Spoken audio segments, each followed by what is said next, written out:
and this podcast is called Circle of M. Man, welcome back to the Circle of M podcast. I am your host, Marcus Smith II. I have a good guest with me today, man. We've been talking for a minute. That's the crazy part, man. Doug Middleton, man. How you doing today, brother?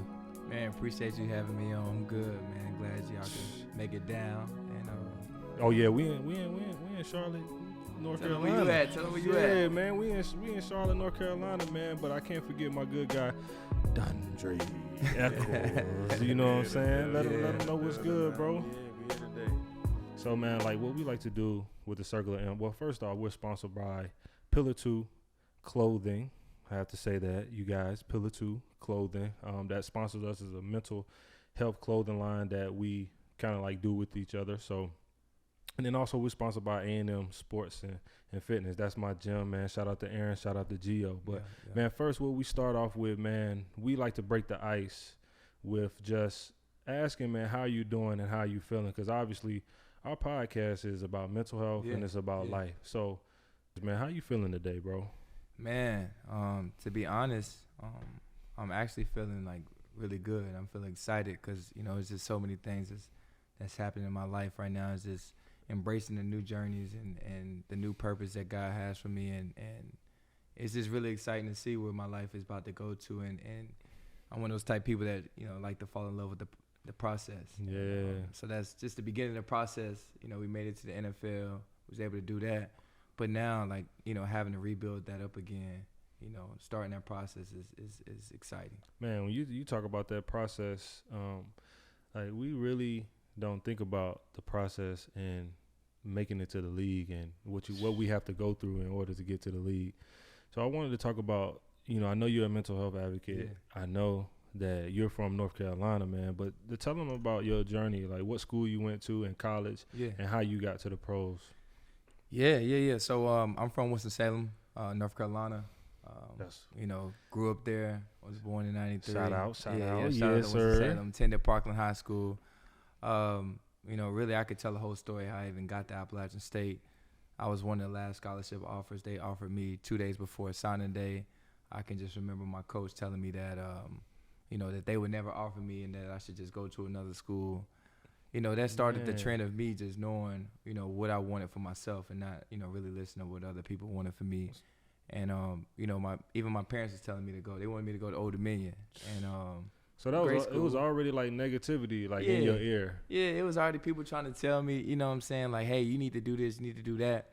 You know, once I figured out that, hey, I wasn't going to be able to go to an SEC school, you know, South Carolina was my dream school. Yeah. But, hold up, pause that. Gamecocks in the building. Yeah. That was my dream school, you know. I definitely wanted to hit South Carolina, but, you know, it don't work out for everybody that way. We all ain't going to go SEC.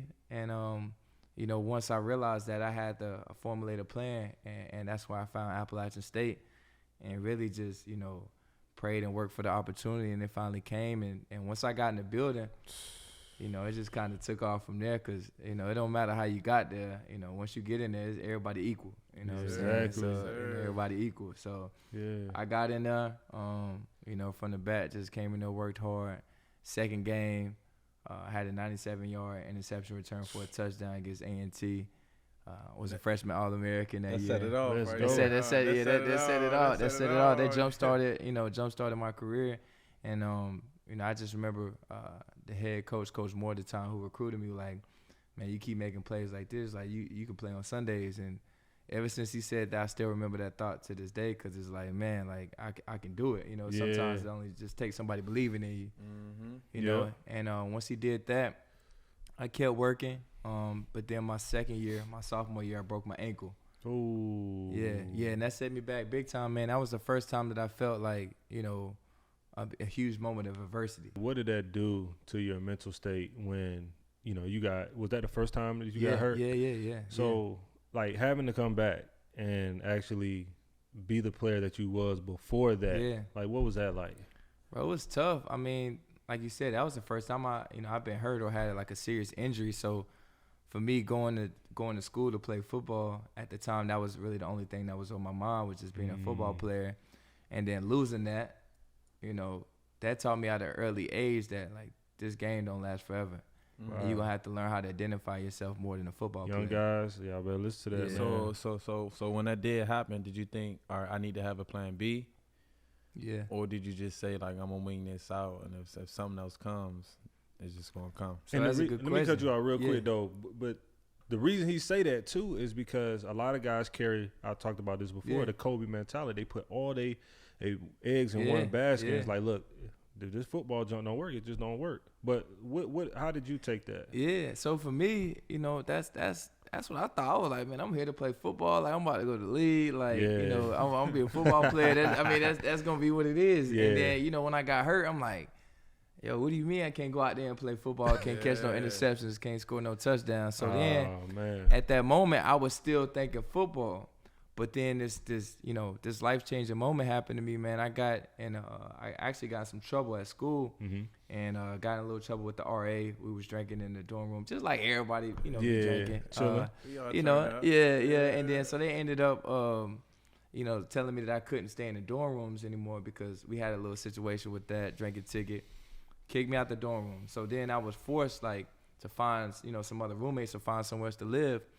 Well, I went to go stay with these 3 white dudes. Let me come and stay with them, and they ended up being my college roommates. And one of the dudes' name was like Graham Fisher. He he's an investment banker, worked for Bank of America, and works for another firm right now. See how God do? Yeah. So then I get thrown in the house with him, Yeah. and none of them think about football only. No.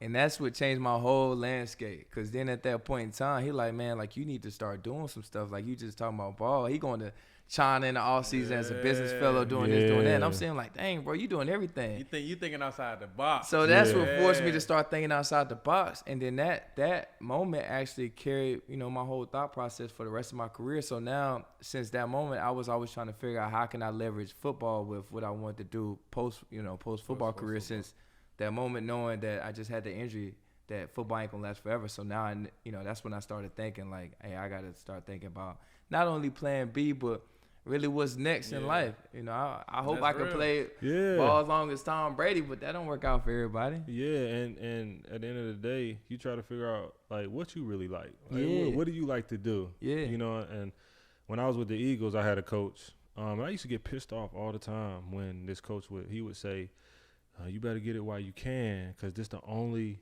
money or the only big time money that you'll make. You know what I'm saying? And I used to always be like, this can't be the only thing. Yeah. It can't be the only thing. It's not the only thing. It's not, bro. It's so much stuff that we can do, bro. Man. I got a question with Yeah, that, yeah, though. go ahead. Do you think that only comes from people from our background when you think in a hustler mentality, you think about fast money? Is he trying to put that in your head? He think about fast money with longevity money, what we trying to do. But you got to think about it.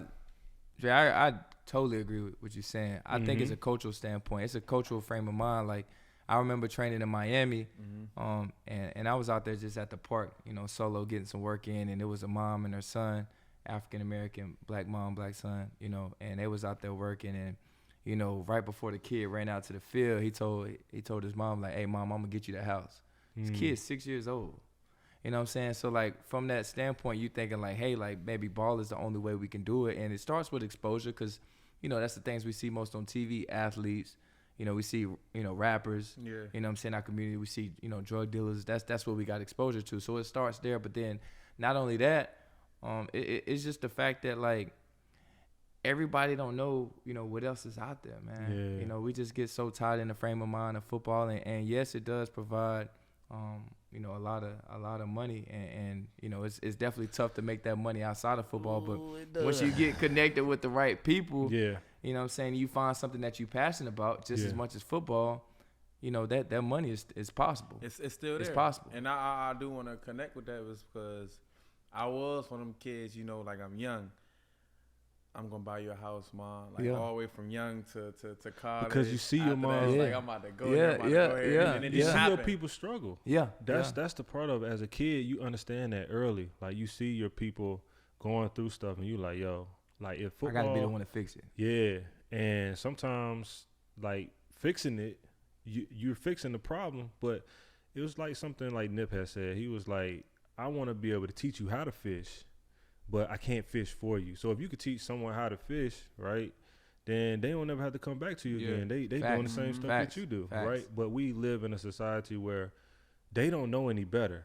So when you get to the league, people that you don't know that, or you did know that you haven't talked to in a long time, they might be hitting you up, asking you for stuff, and it gets a little crazy, but they don't understand the person that has the bread, you know what I'm saying, what the power is within you, you know what I mean? Yeah, and then just back to from the cultural standpoint, like a lot of us in our culture, I heard this on another podcast. It was a financial advisor talking about it, but you know, if we look at some of our cultural differences between, you know, the other races, a lot of us have to reach back instead of only worrying about reaching forward. A lot of us, you know, we got to go make sure our parents straight, or we got to go make sure our aunts and uncles or grandma straight. When, you know, really in technicality, we should only be focusing on making sure our kids and our future kids, you know, grandkids are straight. You know what I'm saying? And that's how it should be. But, you know, it's still some things we got to improve on as a culture, as far as our mindset, as far as getting us to that financial stability and to that point where we can think like that. You know, but, you know, it's progress, man. We making progress. We getting there, but you know, everything ain't gonna be changed in a matter of a couple. That's real. You know, couple decades. That's so real, bro. I want to ask something on that too. He's saying some key stuff. It's like, dang. So do you think that sometimes like what you said, family can hold you back? Yeah. Big time, man. Big time. Family can hold you back because it changes your frame of mind, changes the way you think about situations. Like, for example, you know, when you talk about real estate, you know, I got a lot of friends who, you know, that in the league now, and they may have not heard of real estate until they got into the league. Yeah. You know, I got some white friends, you know, I'm not saying it's a white or black thing. It can be, you know, whoever's the educator. Right. My dad has talked to me about real estate since I was 6 years old. Yeah. You know what I'm saying? I got white friends who parents have taught them about real estate and bought them real estate since they was a little kids. Yeah. You know, and so I think not only the fact about family holding you back, but family should be the ones that's like putting you in those circles and educating you in positions to succeed. And sometimes that's not happening. So when when you get all this new education and you come in there like, hey, I learned this, I learned that, and they don't know that, now they feel like number one, like it's wrong. Like you don't know what you're talking about. And then number two is like, nah, I don't agree with that. Nah, let's hold that back. If not wrong, they gonna swear that you think that you smarter than them. Yeah, exactly. You know what I'm saying? Oh, you different. Like, you too good for everybody. You talking about some real estate. You don't want to just go to the mall and spend the money. You want to go do this, you know? Yeah, bro. You trying to enlighten, bro. I'm just trying to speak a little facts, man. Help the generation. Yeah, my pops, man, he been talking to me about stocks and real estate since I was a little kid. Yeah. You know what I'm saying? But, like, that's so much different from my other friends. Like, half of my friends don't know a clue about real estate. Man. They don't know about, like, you know, buying and holding or, like, fixing up property. They don't know nothing about that. That's where you can find financial freedom, bro. Yeah. And then even, like, when we look at the wealth gap, you know what I'm saying, and black home ownership, like right now, like it's tough to own a home and it's tough to get something, but it's a lot of, you know, Caucasian people, white people that own homes, and that's what's creating a lot of the wealth gap. And we I always preach home ownership because it's life changing. Like, you're not doing nothing for that money. Like, you waking up next day, you know, your property value done doubled. Yeah. Just because you bought a house. You know? And you didn't do anything special for that. So that's another thing, another gem that's dropped, man. Ownership, man. And I know, you know, other podcasts and things of that nature, you've heard it being said, but we have to keep reiterating that, man. Ownership is the key. Like, you got to be able to own something. Like, have something, like, in your grasp, right? My house, I own it. You know what I'm saying? This podcast, I own it. You know what I mean? And that was really important for me. But I want to transition really quick, man, to more so like on the mental health side, man. You're a mental health advocate, and you're really big in mental health, just like how I am, how he is, man. What started you on your mental health journey? I know that your best friend committed suicide, but I want you to talk about that a little bit, how that got you started in your journey and what you're doing now. Yeah. So this, man, like you was talking about finding your passion. This became my passion maybe about 5 years ago, and ever since then, this is all I wake up and think about every day. Man, in 2017, I lost my best friend to suicide he was suffering from severe depression. Wow. At that time, he was 24 years old, And you know, he was a college athlete, high school athlete, athletes just like us, and went through the transition. And you know, I'm not gonna say that was one of the causes of his depression. It was some other things that went into it. But just seeing him struggle, man, and seeing, you know, his journey and seeing what he had to go through, and really getting to the point where he didn't get the help that he needed, and then, you know, the end result being what it was. Yeah. And then not only that, speaking at his funeral and letting the people know about, you know, what he'd been through, you know, what he was going through in our relationship, and how I think we need to bring more awareness to mental health, and you know, seeing therapists and all the other resources that's out there, saying that in the church, and just hearing the backlash from the pastor, you know, kind of denouncing everything that I was saying.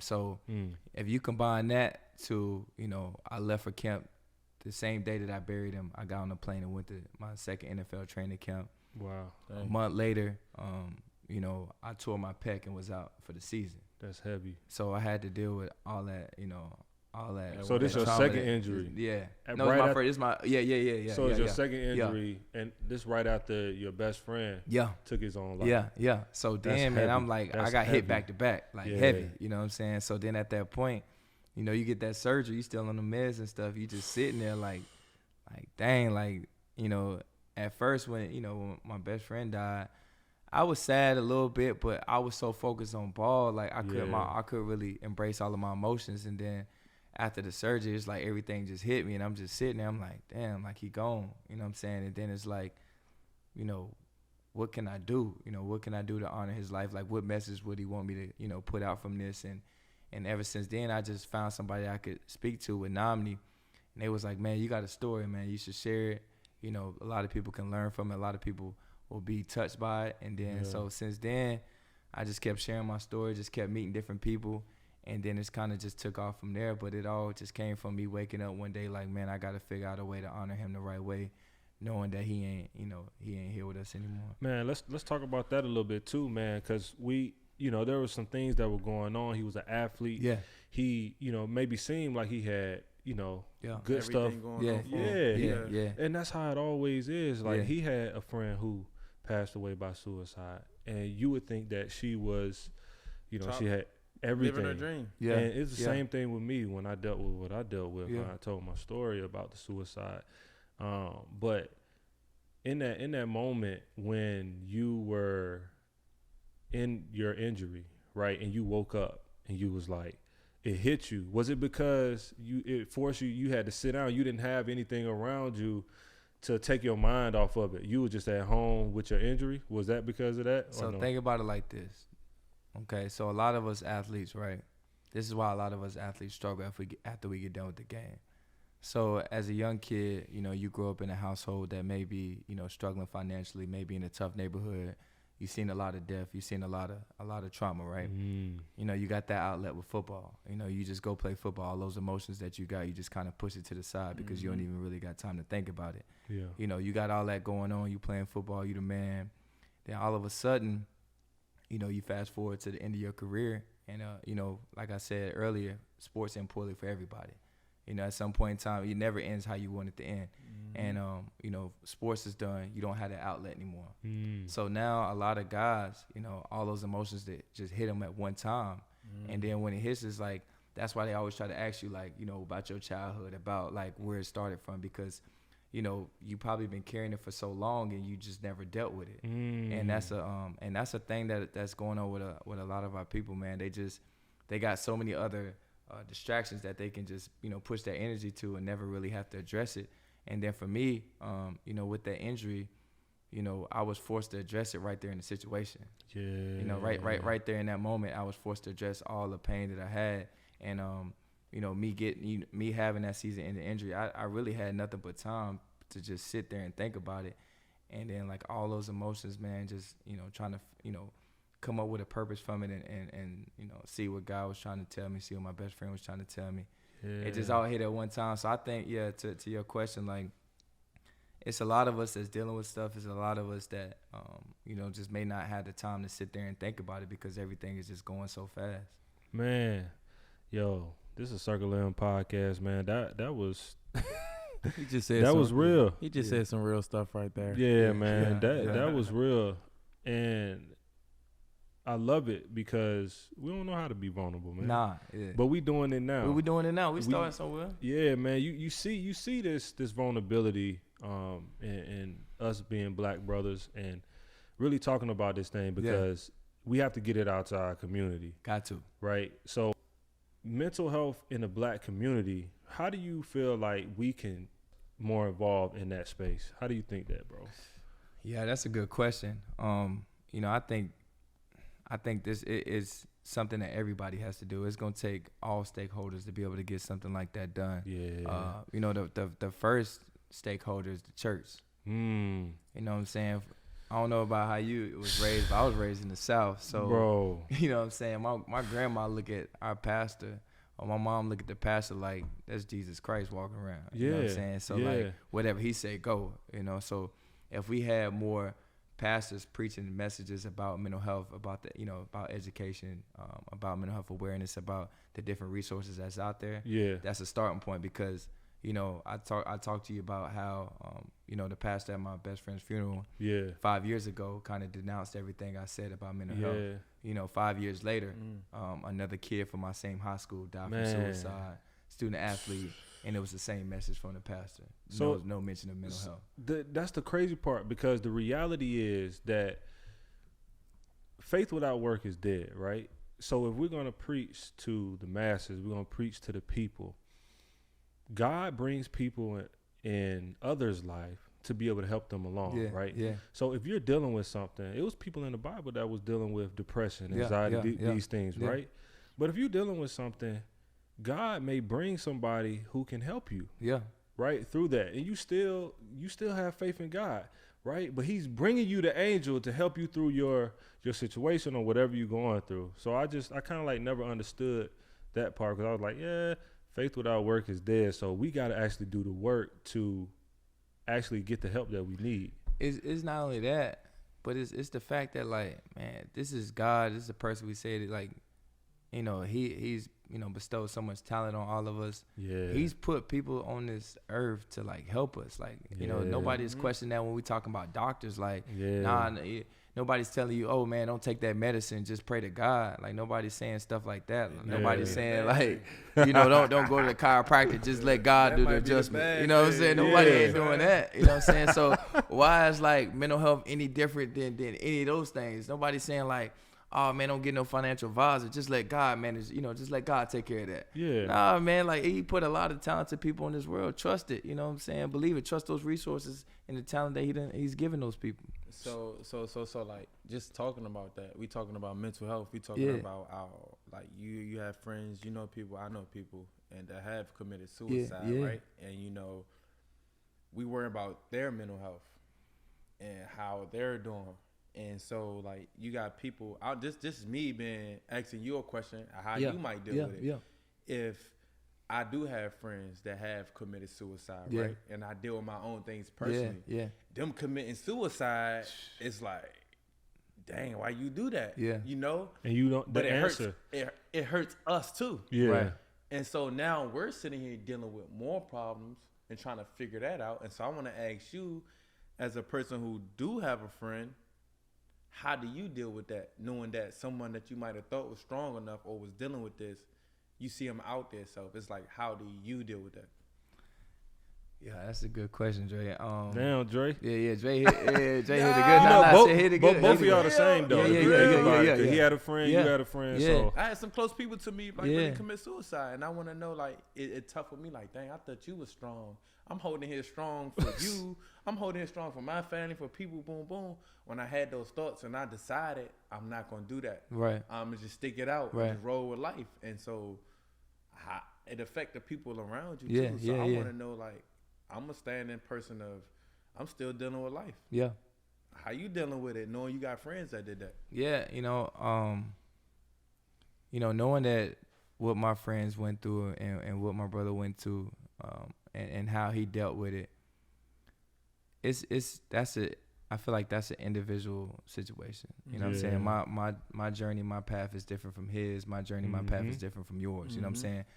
And what I may have thought that he could have been as tough or whatever, or he could have dealt with this, and I can look at it and say, hey, you should have dealt with it a certain way.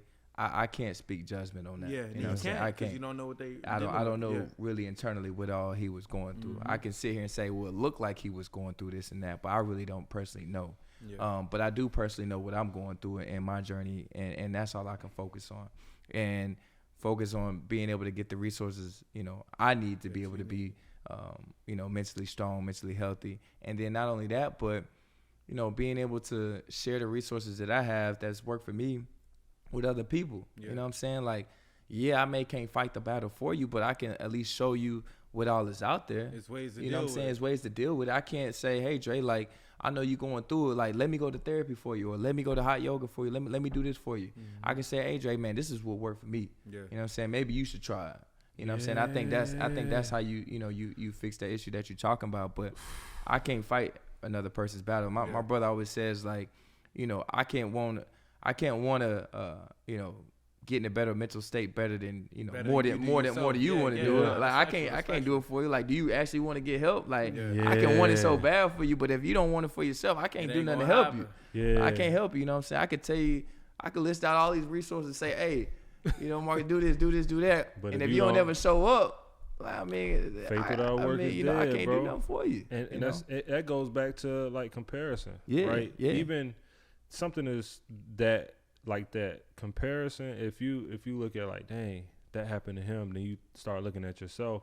It'll kind of put you in that place, but you have to really think about yourself and be like, all right, man, I got to do what I need to do to continue to keep my mental health intact. And comparison is the thief of all joy. It is. You know what I'm saying? So we have to continue to like live our lives, help each other, but know that we have to continue to do the work to be able to help, you know what I'm saying, one another. Exactly. Yeah. And then you can, like, man, the beautiful thing about this game of football, you can bring every life lesson back to it. Yep. You can bring everything that you go through in life back to football. Yeah. In comparison, you do not, like in football, you never compare yourself. Man. I can sit here and say, oh, man, this first round pick, you know what I'm saying, he only played 2 years in the league. Well, now you're going to think, like, as a first-round pick, well, if he only played 2, then that's all I can play. Or, you know what I'm saying? Or if I look and say, oh, man, it's a safety. He 215 pounds. He couldn't really run like that. Well, a lot of people start to think, well, maybe I'm 215 and I can't run like that. Like, you got to be able to limit your mind with the comparison and know that, like I said, your path, your journey is different. You know what I'm saying? Yes, there may be similarities. Yes, there may be lessons that you can learn from their path and learn from those comparisons. But at the same time, that's not the true end be all. Like, you can't sit here and say the comparison is the exact same situation that's going to happen with you. Yeah. You know what I'm saying? So I think that's just how we got to treat comparison. Yeah. So this is real, y'all. Circle of M podcast. I got my good guy, Doug Middleton, with me, who is 7-year vet. But what we're going to do is now, we always end it off with what we can leave to people. Yeah. So if there was anything that you would want to tell, I don't know, kid or whoever's watching this from our conversation, what would be one thing that you would leave them? And I think we should go around the room, you and then me. Okay. So Doug, what would be one thing you would leave the kids or the people, about just mental health or life? Like, what should they do? Yeah. So, I'm a point right here to my hoodie. Dream Go ahead, stamp it. Shout it out. Yeah, dream show us a the little impossible, more. baby. Yeah, check it out. Yeah. Put it up Yeah, there. sir. Y'all check it out. Show the cam. But that's the first thing I would say, man. Dream big. That's what I tell these kids. And really, for me, making it to the NFL, it was a dream that to a lot of people seemed impossible. That's why I named my foundation that. And, don't ever let anybody tell you something that you can't do. You know what I'm saying? Because chances are they just probably saying it because they can't do it. Yeah. You know what I'm saying? So that's why I'm going to start right there with dreaming big. And that's for anybody, kids, grown-ups, whoever. Like, never stop dreaming. As we get older sometimes, we go through different adversity in life. And once, what was once dreams as a kid, that adversity hits. And now we start to get more realistic. And all those dreams that we once had kind of fall to the wayside. Right. You know what I'm saying? And that's how we, stop growth, But the next thing I would tell people is, man, your mental health is just as important as your physical health. I always say that. And I just don't think the two should be separated. I think it's just health. You know what I'm saying? It shouldn't be a difference in conversation when I'm saying I'm going to see a trainer to get, go lift weights or if I'm going to see a therapist. Just be the same conversation. That's the next thing. And then the last thing, you know, I would say it is just check on your people. Be a good person, man. Like, you know, really look after the people that you care about. You know, if you care about them, never think that, you know, never just assume that everything is just going, you know, going great. Cool. You know what I'm saying? Just because somebody might look like everything is cool, that's not what it always is. You know what I'm saying? So if you really in tune with your people and you really know, you know, the warning signs and all that stuff, then you'll always be able to stay on top of, you know, the situation. But that would be, you know, what I would say. Bro, that's what's up, bro. I know everybody can hear that, and man, people are gonna take heed to that, to what you just said. That's why I think it was important for us to come to you, come to Charlotte, come to the house, the nest. You know what I'm saying, North Carolina, and get your input, bro, because your input really, really matters. And for me, I would just say, you know, I'm just so big about, you know, the Circle of M and our mission, because we're a 501c3 as well. And, you know, our mission is just to, you know, unmask the feelings that cause anxiety and depression, right? So first, I feel like you have to, like, acknowledge that you have a problem or there's something wrong with you, and then be able to talk about it. Because if you can't talk about it, you can't release it into the atmosphere. So we got to stop keeping those things deep down inside of us. So if we can get the kids who are dealing with that already and let them know that, hey, you got an NFL player that you aspire to be, he is being vulnerable, he's talking about it, then they'll be more inclined to. That's where it starts. Yeah, that's bro. Where it starts, and speak about it. That's where it starts. So that, you know what I'm saying, that's what I would say. And Dre, I like to just say, like, anything is possible, and that from where I come from, the things that I reached in my life, I feel like anything is possible. You struggle creates progress, man. Dre, you hit right on the nose. You hit it right on the nose, man. Like, first of all, with the you know, anything is possible. It's just amazing for us three to be sitting where we sitting right now in a house. You know what I'm saying? 3 black men doing a podcast talking about mental health. Like, that's, you know, that's awesome. Like, just think about how, you know, we got to this point and how everything that you once dreamed of, like, you know, chances are you done accomplished a lot of those things. For real. You done accomplished a lot of those things. And you are more than a conqueror, bro. No matter how long you played, you did it. I mean, the pinnacle. I mean, I don't even know what the stats is. It's something crazy. Like, you know what I'm saying? But you did it. You know what I'm saying? And Dre, you was an athlete too. Like, a lot of people wish they could do this stuff, man. You know what I'm saying? And then even when you move to the next phase of our life, like, it's all about taking that platform that we've built as athletes and using it for our next purpose in life. And that's what you're doing right now with this podcast, man. It's amazing, bro, just being able to chop it up with you. Man, and that's why we going to keep going, man. So that's how we going to end it off, man. I really hope you guys tuned in, love the show, Circle of M podcast. I'm your host, Marcus Smith II. I got Dondre Eccles with me, and I got my good guy, Doug Middleton, with me, man. 7-year NFL vet, man. So I think that's it, man. We're going to call it a game. It's a wrap. Let's go.